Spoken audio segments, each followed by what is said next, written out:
So not exactly a new token, a new Bitcoin. So they released a paper out and a video out saying, Bitcoin consumes this amount of electricity. It's comparable to this country or whatever. And so get this, they want to get together with banks, corporations, and all sorts of other unsavory characters. Weren't they funded? This was funded by XRP though, wasn't it? That was my understanding, is that Greenpeace was funded by XRP to be a bit of a scare campaign against Bitcoin. Yeah, that's what it seemed like.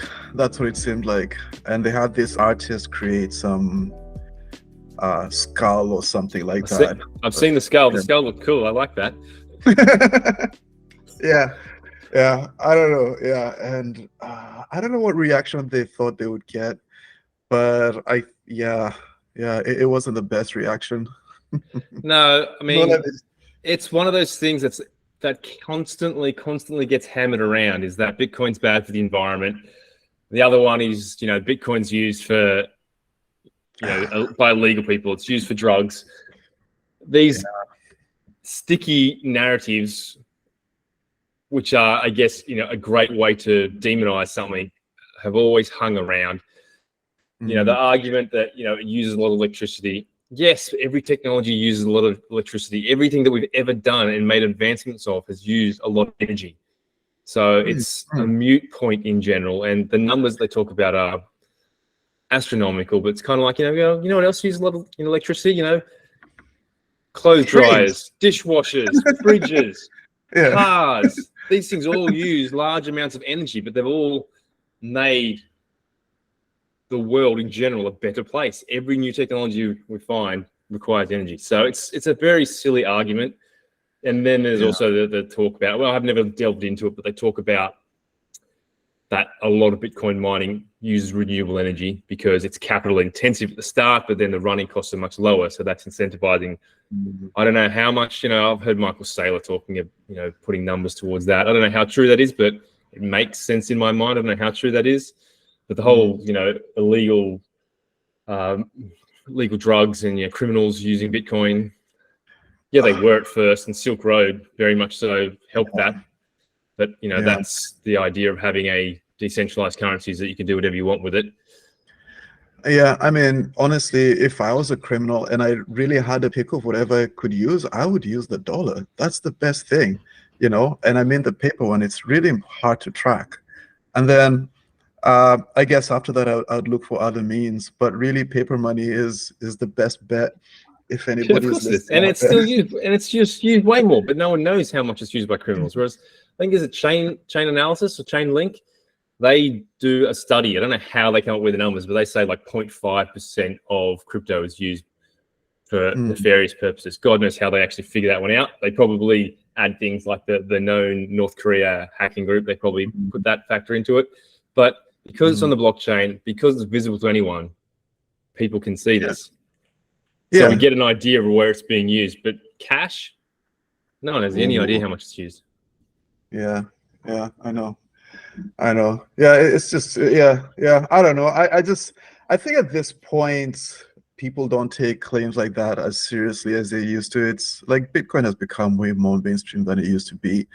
Back in the day, you mentioned Bitcoin, and you were literally like a geek or a dork. Now everybody knows what a Bitcoin is, and you don't really need complicated setups. You can literally just use your mobile phone. Anybody, it would take them 10 minutes to buy Bitcoin on their phone. And it's like personal computers back in the day. If you had a PC, you were literally a kind of person. Now, if you don't have a computer in your pocket, you actually would be a strange person. Yeah, that's probably true. Yeah, probably true. Code? What? Yeah. But it does. It still hurts. It still hurts the industry, because if you put something as electricity usage is high or it's used by criminals, there is still a large percentage of the population that will use that as an excuse to not dive any further into it. I mean, I still get people asking me whether, you work in crypto.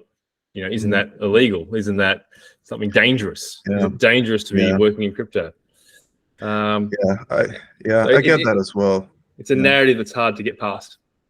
Yeah, I definitely get that as well. And then the other thing I get, which always makes me smile, is during the bear markets, I tell them, oh, I work in crypto, and I kind of get this pitiful look. Oh, I hear Bitcoin's doing terrible. What are you eating? And I'm like, this is the best time. I love bear markets. Like, I've been trying my best to accumulate as much as I can, and now, I bet you in 6 months when, Bitcoin hits 30 or 40K and everyone starts congratulating me for working in crypto. Yeah, I'll probably just be standing back and watching the market go up. Yeah, I was thinking like crypto is up, even Bitcoin's up like good 70% from its low in December last year, but only people in crypto know that. The general public don't know that. The general public are still saying, oh, crypto is really down.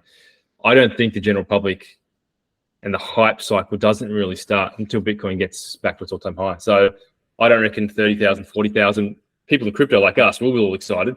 People who are watching these videos get excited, but the mainstream aren't there yet. And the hype cycle and the emotional cycle that comes is only after, because that's when Bitcoin makes headlines. Bitcoin hits new all-time high. Bitcoin hits 70,000, 75,000. Imagine the hype cycle when Bitcoin gets 100,000. It'll be all over the news. Everyone will be talking about it again. Yeah. And it's actually perfect. I remember this trader telling me that going with the opposite of the news is perfect to offload your liquidity. So when the newspapers are going, Bitcoin has hit 100,000, it's time to get into it. It's actually quite the time to sell all of those tokens and get out of it. Yeah. And then when the papers are going like Bitcoin is going to zero, there's that liquidity for you to buy up. Absolutely. And what are your thoughts on the regulators in the US going after everyone? Like Binance has now just been fined. Coinbase are getting fined. All these crypto native and crypto OGs in the space, the US government seems to be coming after them.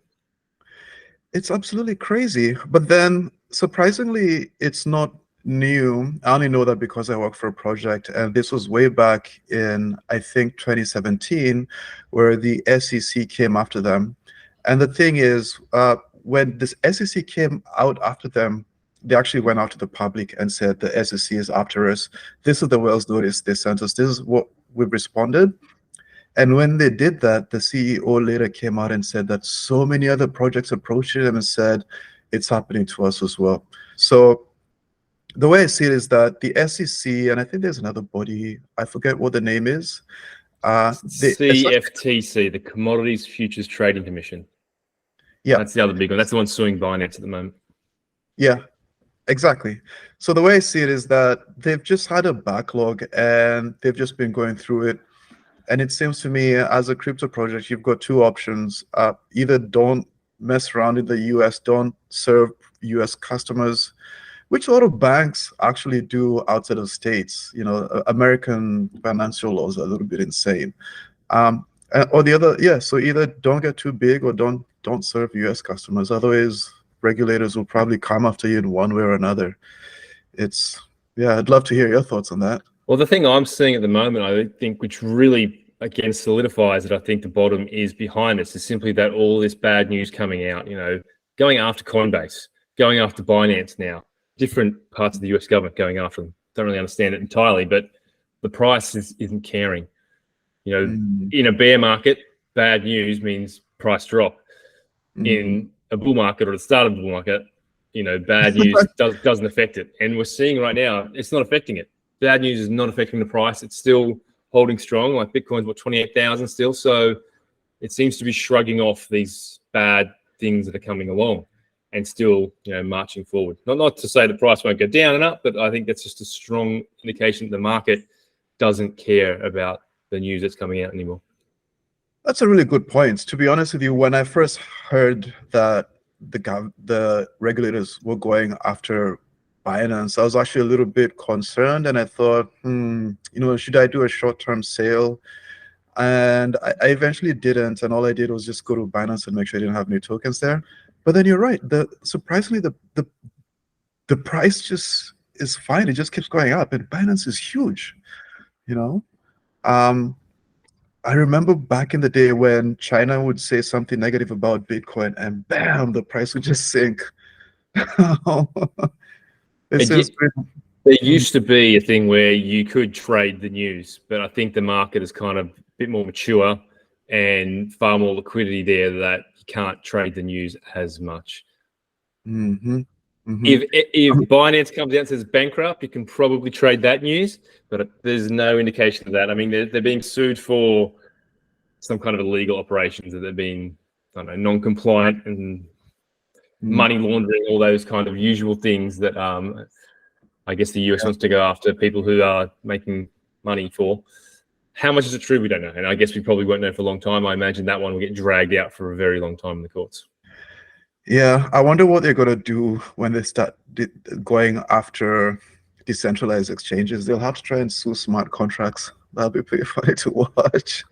That's a good segue to talk about that, because can they go after that? Oh my God, yeah. I think it'll be like, who do you even sue? And maybe you can find the founder, those guys will be there, and you can definitely sue them, but you can't stop the smart contract, So, and actually, here's a really cool, No, you go ahead, keep going. Oh no, so here's actually a really cool use case for social networks. We're talking about this before in an unrecorded segment, like, why do we need the Web 2 on Web 3? But it's precisely for cases like this. So let's say regulators decide to go after Uniswap or something like that. They can't really stop the smart contract, but then they can go to the domain host or whatever and, give them a takedown notice, all these kinds of things. So we don't yet have like an internet that runs on Web3, which is what we really need. And in that case, there is no centralized, domain host or anything like that. There's already been attempts to make specific domain names be served off of Ethereum. I believe one project is called Handshake. That was years ago. I don't think it caught too much traction, but I think, like you mentioned before, we're hitting layer 2s now. Everything is fast and cheap. It would be great to see specific kinds of apps purely running on Web3, meaning that I don't need to go to GoDaddy for my domain name. I don't need to go to Heroku for my hosting or AWS for my hosting. I just want to know everything is on Web3, and even the app that I access it, I don't have to go to Google Play. So that way, I can't be stopped. And that should be really nice. That's a big difference, I guess, for the average user, kind of like me. Like, I sit there and say, oh, you can't. I always say you can't stop something onto the blockchain, but you can take down the domain, which I guess gives you that access to it. And so, someone like yourself probably knows, well, I know how to get around it when that domain's been pulled down. Me personally, if they pull a domain down, to me, I lose access to it. But I know it's there. I know there's ways of doing it. Maybe if I had the need or the necessity, I would learn. But if you cannot even take a domain down, that's an even bigger step towards it. Now it's really, truly unstoppable, and you can't even stop the average person from getting to it. Oh yeah, that's going to be so huge. And I know that a lot of dApps that are coming out nowadays aren't exactly served from a server. Like, you do need to go to the server at some point, and you get a quick, maybe 20-second download. You don't even realize it's downloading, and it's sitting on your phone or your browser. Once it's there, it's there. It's like literally like a web app, and it can't be stopped at that point. The government could try and prevent the download. So it'd be nice to have completely unstoppable methods. But we're heading there, which is amazing. Well, maybe you can answer this question for me. If I'm using Uniswap and I provided liquidity because I want to earn the yield that's on there, and all of a sudden the Uniswap website goes down, what do I do? How do I get my money out of that liquidity? It's not that hard. You could actually just go on Elance and hire a developer and just tell them you want the Uniswap interface, and they'll assuming they're honest, they will send you like an interface. You connect your wallet, and that way you'll immediately be able to interact with Uniswap smart contracts. So you can never stop the smart contract, but then they need a way to interact with the outside world. Yeah. And in fact, when Tornado Cash got stopped, I believe some people did build interfaces for it, and people just kept using it. Yeah, Tornado Cash is a good example of that. They did get the domain shut down, but they obviously created another way to get it, and then people just copied the code, hopefully forked Tornado Cash. So there's other Tornado Cashes out there now, but I don't think they've quite gotten the traction, I guess, that Tornado Cash did have. But it's a good example of, that you can't stop what's on the code. You can put roadblocks in, but if it's something that people really want to use, the government can't really stop you. And that Uniswap example I gave you is that it's got so much liquidity, it's got so many people involved in it, that if the government tried to shut it down again, it's a decentralized exchange, shut it down, and they shut down the website, there's too many people involved and too much money that someone would easily create another portal to be able to get into it. Oh yeah, and the beauty is that even if they do it years later, you can still get your money back. It's never lost. So it makes me remember way back when file sharing was first invented. Napster, if I'm not mistaken, was the first one. Government came after that. It evolved into LimeWire and other things. Government came after that. Eventually, it was Pirate Bay. Government came after that. But there's been a constant evolution, and the government has, kudos to them for trying, with the DRMs and everything. But if anybody really wanted to download anything right now, it would take them all of 20 minutes. Yeah, exactly. And I think, especially when you use those examples of your Napsters and things like that, is that there was a need by people to have access to that. And so people actually found ways to make a better experience. So, I think the illegal downloads of movies is kind of, virtually gone down to very small percentages because of your streaming services, your Netflixes and all those kind of things. So Spotify's for music. And so if there's somebody doing that like that, literally, then make a product that fits that better. Yeah. And that's kind of what's happened. People don't even talk about that as being an issue anymore. I'm sure, Pirate Bay is still in existence. I'm sure there's still a small percentage of people doing it, but there's a better way for people to access that now. And I think that's back to blockchain. I think blockchain can and will do that. It will make things, there may be some things that, the government doesn't like, but if people want to do it enough, they will just do it because it's easier. But eventually find a way to offer them that, which is in a more regulated way, in a way that doesn't hurt individuals or hurt individuals' copyrights. That's actually a very good point, in that I like to bag on the government, but honestly, I would rather live in a place with government than without. And then the thing is, it's almost like a negotiation, because what blockchain has spotted is an unmet need and is trying to fulfill it. And let's be honest, if we took out completely all regulation from blockchain, I don't think we would get the best blockchain product for us. So there's definitely a sweet spot of regulation there, and it almost seems like what is happening is this kind of negotiation. I think everyone is pushing too much on their end. So the blockchain people are pushing, I think, too much for freedom, and then of course the government is probably pushing a little bit harder than it probably should, because it's also scared. What is this thing? How is it going to affect our citizens? How is it going to affect our business model? What about the banks? How do we figure out redress? So it feels like, in the same way, like you mentioned, in streaming services, there was this big sort of tug of war going.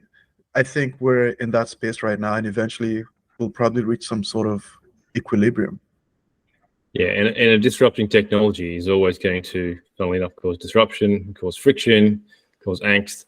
And blockchain is clearly doing that. It's coming after, the banking system. That's obviously a very well protected, well trusted institution in general.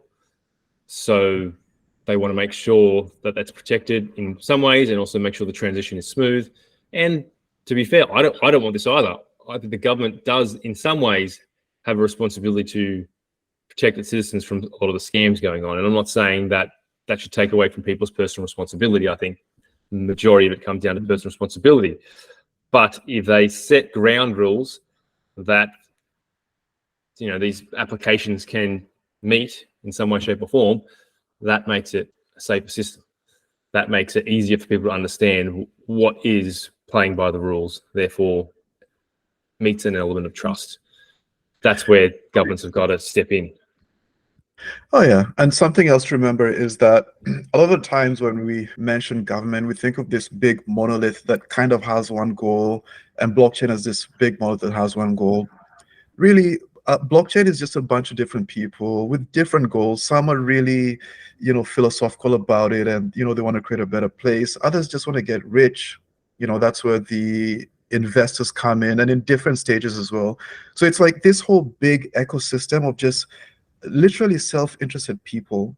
But then on the government, it's also the same thing. There's somebody just looking for a promotion. There's somebody who's afraid of something. There's there's somebody who wants to look good. There's somebody who wants to make sure things run right. There's somebody who wants to protect people.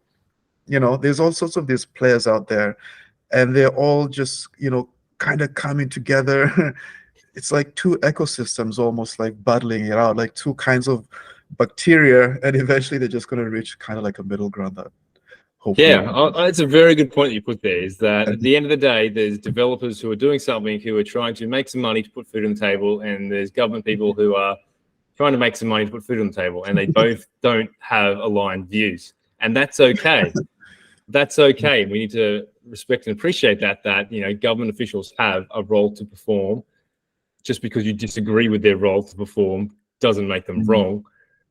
There's a happy medium that these groups need to come together, and I think that's hopefully what we see more going forward. And I think we talked about last time, but that's the whole Coinbase thing. Coinbase was trying to talk to the government, and so they're pretty annoyed that they got that Wells notice, because they were saying, hang on, we were trying to talk, we were trying to come to an understanding, we were telling you what was going on, we needed you to come to the table as well, and they didn't. They just sued them. So that's what we need. We need big organizations talking with governments, talking with people to understand, make it better. Yeah, it's almost like we need a framework to help us, navigate this. I think really the responsibility there falls on both people, and I really like what the Aussie government is doing in that they kind of started that, and who knows how long that's going to take, because governments don't necessarily move quickly. But at least starting that and actually going to the blockchain people and saying to them, what do you think? Who are the other players in here? What do you guys think? Let's figure something out. Let's draft some laws. You might not like the end of the 100% the end result, but it's a better way of going about it than just like a big stick with as the Americans are doing it. Exactly. Here's another topic I'd like your thoughts on, mate, is that obviously we just talked about it, that the layer 2 wars is a big narrative going forward. What happened to the layer 1 wars? Is that still going to be a thing? Like, I think there's a lot of hype at the moment with all these layer 2s coming out, with the ZK Syncs coming out, but Solana's still hanging around. You've got Sui Network coming in not too distant future. Polkadot's still hanging around. Cardano's still hanging around. Is there a layer 1 war still? That's a really good point. I've actually never thought about it. It's like we all just switched to like, because initially they were just the Ethereum killers. They're so much faster than Ethereum. And then I guess they're like, well, why don't we just build on top of Ethereum or on top of, this other thing? So then I guess the question comes down to, well, why is Cardano different to Ethereum? Does it provide better security guarantees? I know there's a couple of interesting networks coming out. For example, Anoma, in that we covered it in an episode previously, and it was about essentially broadcasting intents instead of transactions, and it was basically a better way to conduct transactions cheaper. And we covered another blockchain previously. I think it was Sui Network as well. It was Sui, yep. Yeah, so it's almost as if they all have like little differentiators to them. But then the question is, are these differentiators enough to move all that liquidity away? Or are they just enough to get investors to come in, dump, I guess, try some experiments, and then, maybe just die a slow death, or kind of just be the long tail of blockchains.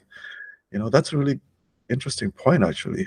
Yeah, it's a funny one because it has fallen away because I guess the layer 2 systems are being built and excitement, and Arbitrum's making people, thousands of dollars and billions of dollars of valuation for the Arbitrum token. So that gets all the excitement at the moment.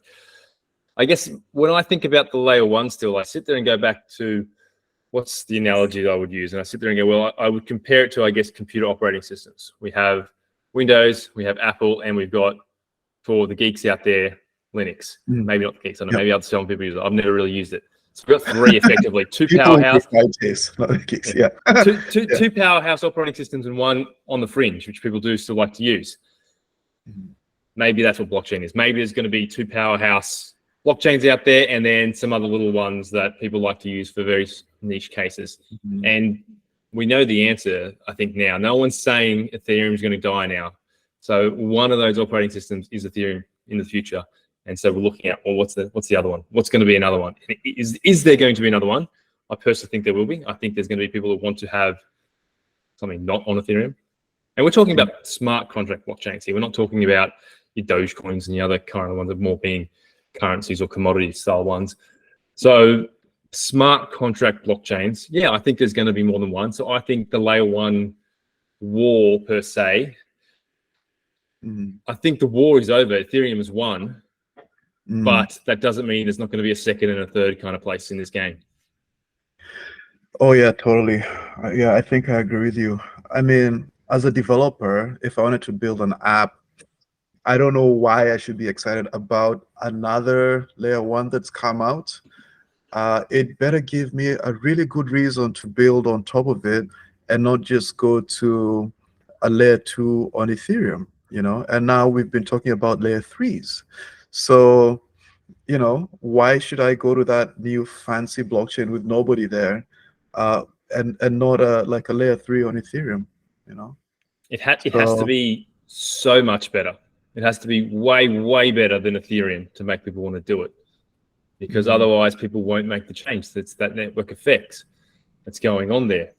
Is that you cannot chase down the network effect of Ethereum now. It's just going to go up exponentially with the amount of users, the amount of developers. It's just going to keep going up, and no one's going to run that down unless you do something significant. And we talked about it earlier with the layer 2s. I think we're going to see that in play in real life now, is that optimistic rollups versus zero knowledge. We are going to see network effects in play there and a war going on, because if ZK is better and faster, especially when it comes to going back up to the mainnet, is that enough to steal the smaller network effect that Arbitrum and Optimism have over it now? And that's playing out in real life right now. But layer 1s is different. Yeah, layer 1s is who's going to come second. Yeah, indeed. I think if I were to create a layer 1, assuming I found some amazing use case for it, I would still have to make sure it was super compatible with Ethereum, and I'd have to give it a bridge as well. And, maybe I could say, like any Ethereum token you transfer to this layer 1 is completely private and maybe as cheap as a layer 2. Then you could say, okay, so if I transfer my Ethereum to this layer 1, it's fast enough, it's cheap enough, and it's like Monero. Okay, there's an issue for some people. But yeah, like I think like you mentioned, like just creating a layer 1 and launching it is, yeah. It's a hard path to take. And you mentioned privacy there to a degree, and I get that if there was a fast, cheap, private layer 1 smart contract blockchain out there, that potentially has the point of difference to make it better. Here's a question for you though. If someone comes up with a really good idea, then they create a new blockchain and everyone goes, wow, what a great idea. Could not someone say, I'm going to take that idea and make a layer 2 of it on Ethereum? Yeah, that's a good point. I mean, it's just the idea, isn't it? And, Ethereum has already showed us that it can support blockchains on top of it, so yeah, it's a good question. Why don't I just build it on Ethereum and make it hyper compatible with Ethereum? Which is why that person would have to make it hyper compatible in the first place. I do remember one project I saw. Can't remember the name, whether it was Sui or it might have been Sui Network. Is that the one we covered last time? We have covered Sui, yeah. Okay, so then it might have been Say Network. And so they said that you've got app chains, you've got blockchains, but then what they were building was a sector-specific chain. So it was essentially specialized for a specific sector, and this was exchanges in this case. And so they said that the smart contracts there, natively they could support shared liquidity and other things that exchanges might want to build on.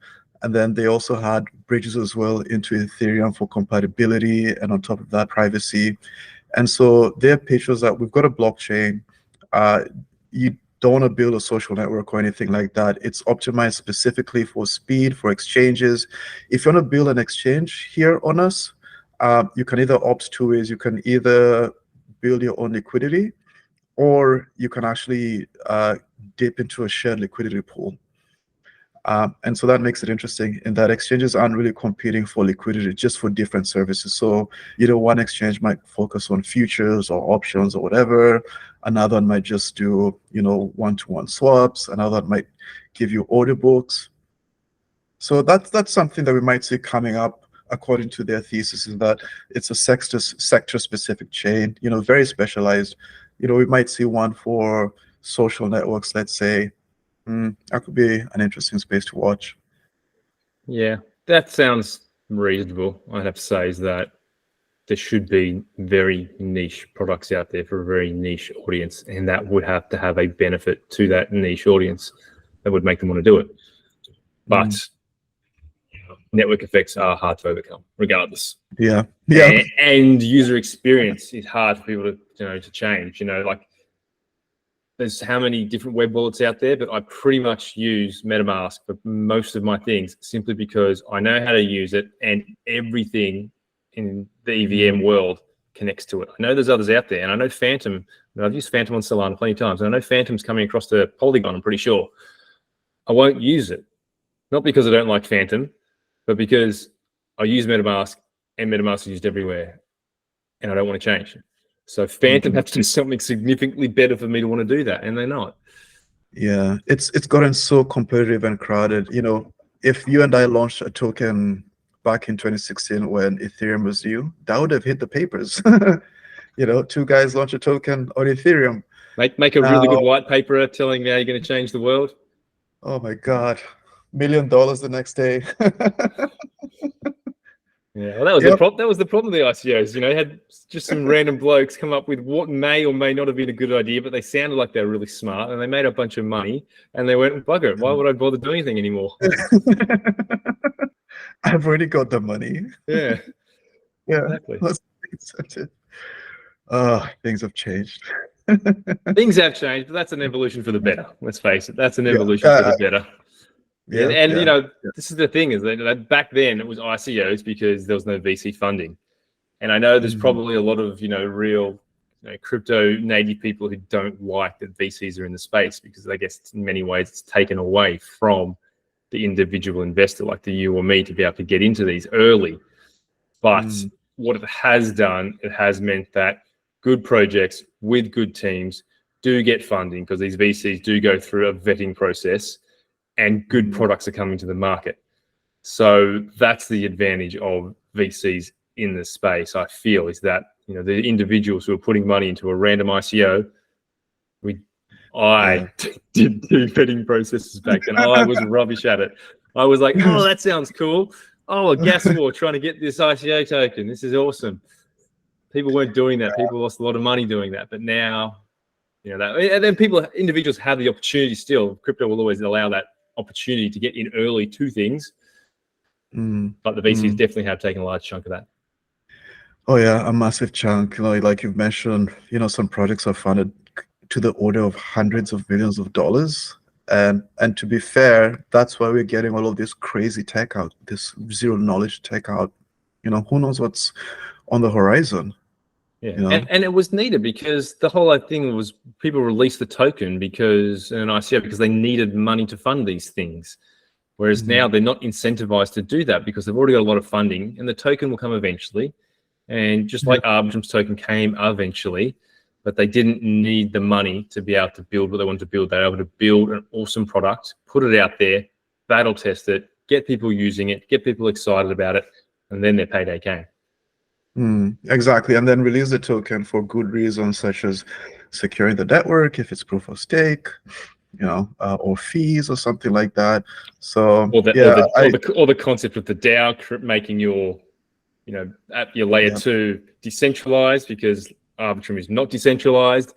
ZK Sync is definitely not decentralized right now. ZK Sync is entirely in control of the developer still, but they plan to move to this decentralized world kind of thing. Yeah, and it takes time to decentralize. There's a time where people used to worry that, what if something happens to Vitalik? Ethereum's gone. And now, I'm pretty sure that if Vitalik wanted to, I hope he doesn't, but if he wanted to, he could just walk away, and the price won't even be affected. Ethereum will keep going. It's got so many developers, so many proposals. It's amazing what the original team did. Yeah, well, Ethereum was a good example of that, which is, I guess, is no different to what Arbitrum did. Is that the Ethereum Foundation kept a lot of the Ethereum to themselves. They've sold it over time to keep funding, to keep developing, and they've become more decentralized because of that, because they aren't, the whale. They're not the big bag holders anymore. I think they still hold plenty of Ethereum, don't get me wrong, but it's decentralized over time. And I think that's where Arbitrum and Optimism will do that as well. The founders hold a lot. There's a lot that goes to the VCs and these team treasuries, which is still the team has the money, the team has the token. But as they sell those over time, and especially a DAO token, as they sell those over time, which they will, because people will want money, they'll need to sell money to fund new things. New people will buy those DAO tokens, and that decentralizes it over time, but it doesn't happen straight away. And funny enough, believe it or not, Ethereum actually, when they were new, the original team, part of the team tried to push to have it to be a corporate token, corporate blockchain. And Vitalik actually insisted and said, no, absolutely not. This thing has to be completely open sourced. We're not charging apps to, use this blockchain, and forget that business case. And it was actually a big point of contention. And thanks to Vitalik and the actually OGs, they said, no, this is going to be a public good that we're going to build, and hopefully we'll, make money from the appreciation of the token, but not by locking it up. And well, that was the whole Charles Hoskinson kind of fallout, wasn't he? He called himself the CEO of Ethereum. Yeah. And Vitalik went, no, that can't be. He gave Vitalik, in a joke and a jest, gave himself some stupid title. I don't know. I can't remember what it was, but he gave himself a joke title. That was the thing. Cardano, or Charles Hoskinson, not necessarily Cardano, he wanted it to be a corporation, and that was kind of his falling out. But it goes back to, I guess, you compare it to the internet in general. Like when the internet first came out, the protocols were open source and free, and kind of like the email system that's out there. And I'm not the techie guy, but I know enough of the history that email is effectively an open source code. Anybody can go out there and make their own email application. But imagine if, when it was first released, it was kept behind a firewall, and anybody who wanted to use email would have to pay for it in some way, shape, or form. God. Yeah. So allowing that to be open and free for anybody to use, which is what Ethereum's done as well, has allowed it to flourish. And okay, sure, most people use Gmail and people use Outlook because they've just made it super simple and super easy, but super cheap. But if they weren't super simple, super easy, super cheap, anybody could go and create a competitor. And it's great that this sort of culture has moved into blockchain, and that's credit to Satoshi, whoever he or she was, and the likes of Vitalik and all of those OGs. And Ethereum wasn't the only one. I mean, there's a couple of other really specialized blockchains that came out back then, and then Vitalik came out and said, why don't we just make a blockchain for everything? But they all open source their code, and that allowed them to iterate really quickly. And it's nice to see that culture has, is still there. And now if you release a blockchain and then decided to patent it, everyone would be like, what the hell are you doing? And there's a couple of people that have tried that. And, I personally don't really support that. They can totally try whatever they want, but, I'm for open sourcing code when possible. I'm going to interview someone next week about patents and copyrights of blockchain, actually. So that'll be interesting to hear their thoughts on that. But I kind of agree with it. That it doesn't seem to be something that's done. But mate, I'll find out why. Maybe. Yep. All right. I'll let you go, mate. Been a good chat. All right. Yeah. Amazing. Until next time, Simon. Okay. Thanks, mate. Yeah. That's pretty cool.